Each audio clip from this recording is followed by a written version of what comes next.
এইখন হ'ল ৰূপালী এয়া গাইজ গুৱাহাটী সোণাৰী শিৱসাগৰ যায় প্ৰকাশৰ বডি হয় এয়া দেখিছে সিটাৰ এণ্ড স্লিপাৰ বাছ হয় বলক কেবিন আৰু ইণ্টেৰিয়ৰটো দেখাও বাৰু এয়া দেখিছে গাইজ ৰূপালী ট্ৰেভেলছ আণ্ডাৰ ASTC আৰু ৰেড বাছত টিকেট এভেইলেবল পাই যাব গাইজ এয়া দেখিছে পাইলট ৰেষ্ট লৈ আছে এইখন হ'ল অশোক লেলেনৰ বাছ গাইজ এয়া দেখিছে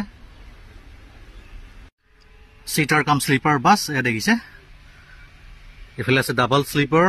ৰাইট সাইডে আছে সিঙ্গেল তলতে এই সেম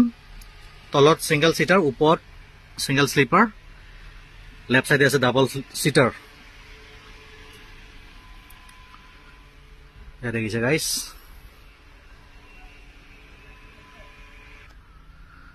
নন AC বাছ হয় কিন্তু লগত ফেনো আছে গাইজ এয়া দেখিছে স্পেচিয়াছ হয় ডাঙৰ হয় ভাল লাগিছে ঠিকে আছে বাৰু লং জাৰ্নিৰ কাৰণে ভাল হ'ব এয়া দেখিছে গাইজ আপোনালোকক দেখালো বাৰু ৰূপালী বাছৰ কেবিন আৰু ইণ্টেৰিয়ৰ বাছখন অশোক লেলেনৰ হয় আৰু ধুনীয়া বহুত স্পেচিয়াছ হয় বেডবোৰ কি ডাঙৰ ডাঙৰ ভাল লাগিছে আৰু বাছৰ টিকেট আৰু সৰি টাইমৰ কথাটো সুধিম বাৰু লগত আছে দাদা দাদা ক'ব নেকি বাছৰ টাইম গুৱাহাটীৰ পৰা কেইটা বজাত যাব 8:15 7:15 আৰু টিকেটৰ দামটো ক'ব নেকি ওপৰ 700 তলত 600 সিঙ্গেল ডাবল একে নেকি সেম ওকে 600 টকা 700 টকা ওকে আৰু ৰেড বাছত টিকেট এভেইলেবল পাই যাব গাইজ আৰু বাছখন যায় শিৱসাগৰ সোণাৰী আৰু চাপেখাতি মজা গাইজ ভাল লাগিল থ্যাংক ইউ